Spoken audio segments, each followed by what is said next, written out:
Hello mga Day! Another day, another vlog na naman tayo mga Day. And for today's video, dahil maulan ang ating panahon, ay naisipan kong magluto ng sinabawang at gulay. At ito na nga ang ating mga ingredients mga Day. Meron tayo ditong patola, gabi, okra, tanlad. At meron din tayo ditong malunggay mga Day. Fresh na fresh pa, galing sa tindahan.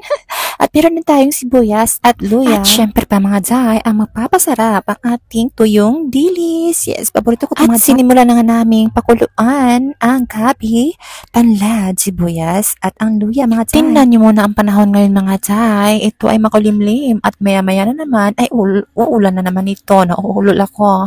So ayan na nga mga Day at kumulo na ang ating pinakuluang gabi. So ilagay naman natin ngayon ang okra. Ayan. At pakuluan para ito ay lumambot. Mas masarap kasi pag malambot.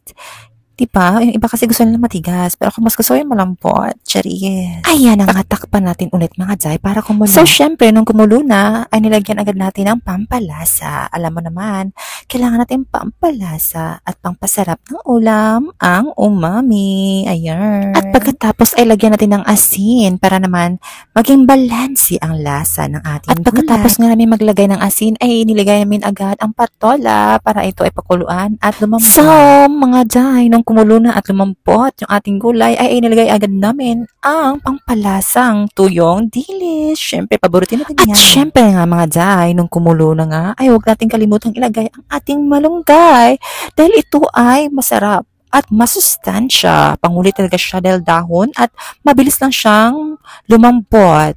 So, ayan, malapit na maluto ang ating basoy, lauoy, or sinabawang gulay. At ayan na nga mga Day, sa wakas ay luto na ang ating gulay.